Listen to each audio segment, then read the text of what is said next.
Biggest weekend of college football is nearly upon us. Obviously, one game has dominated the headlines for weeks now, but there happen to be several great matchups coming this Saturday. And to help us with our college football picks, let's bring in Jay Christensen of thewizofodds.com and Ben Mahler of thepostgame.com. And before we get to LSU, Alabama, guys, and we will get to that one, let me ask you about Kansas State at Oklahoma State. Now, Kansas State had a chance to make a statement at home last weekend and got blown out.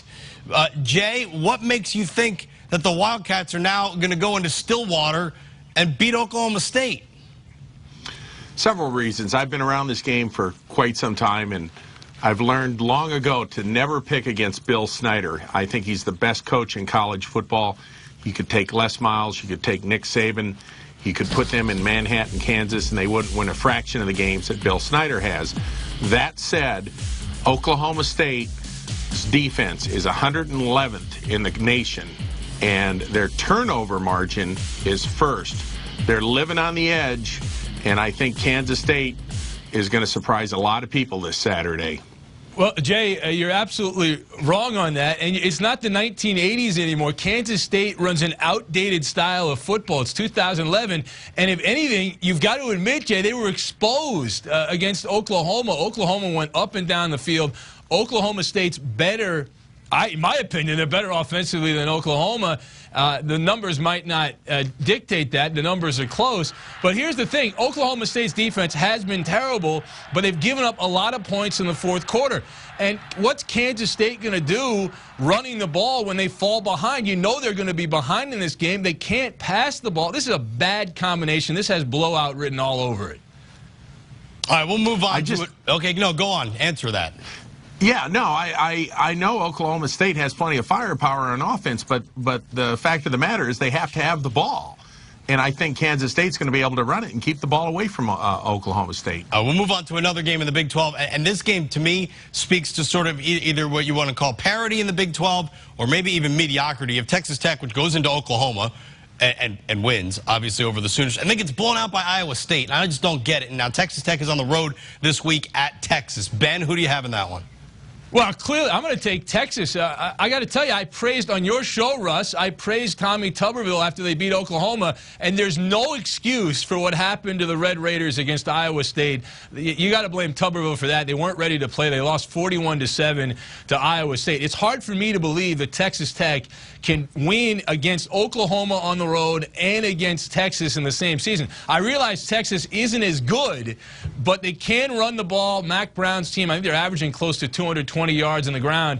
And the Red Raiders, they don't stop the run. So this, again, if you look at the matchup and you dissect the numbers, it doesn't seem like Texas Tech should have a chance to win the game. I'm going to go with Mac Brown's team here. I'm off Texas Tech after that performance last week. Yeah, I'm a great believer in after you look at a team's body of work, you throw out their best win and you throw out their worst loss. Texas Tech has had their worst loss.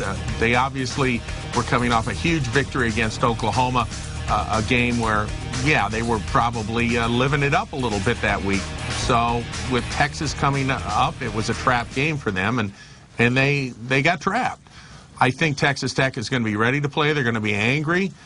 They love to beat Texas, and I think this is a good spot. Texas, I know, is coming off a bye week, but Texas has a really tough stretch of games coming up here, and I think all the pressure is on Texas to win this because they have 5 victories. They need one more win to be bowl eligible, and they need this game. Texas Tech is going to come in loose and free, and I think they're going to win this game.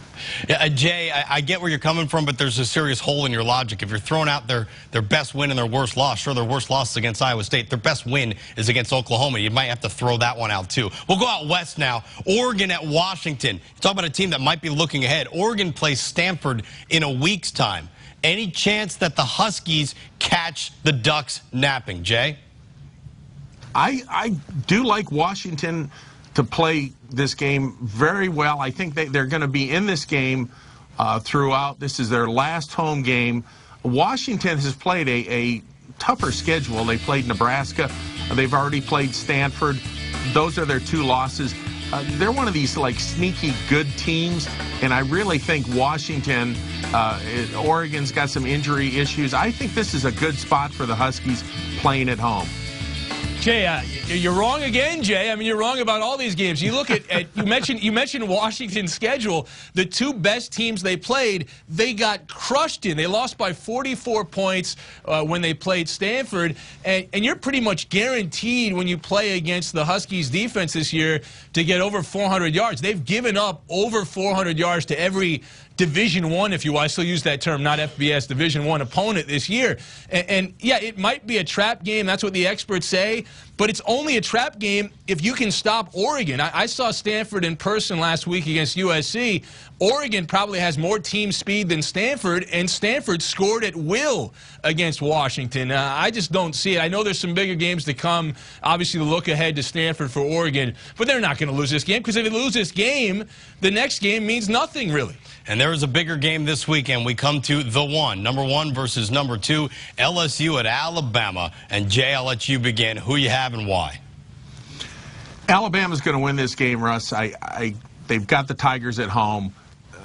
This is a game that they've been pointing to, obviously, all season. LSU, I know, has a nice victory against Oregon, but again, I don't think Oregon's as good as maybe people think they are.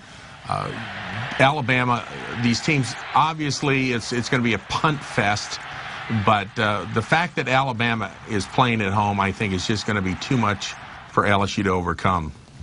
Jay, I love LSU in this game. I don't trust A.J. McCarron, the quarterback for Alabama, in this spot. LSU scored 35 points a game. People underrate their offense. They're the underdog with the wise guys. I actually love LSU in this spot to continue their magical season.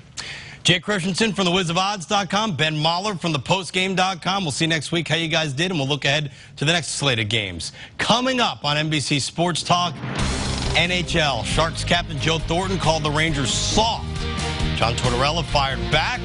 Was there a method to Thornton's madness? When we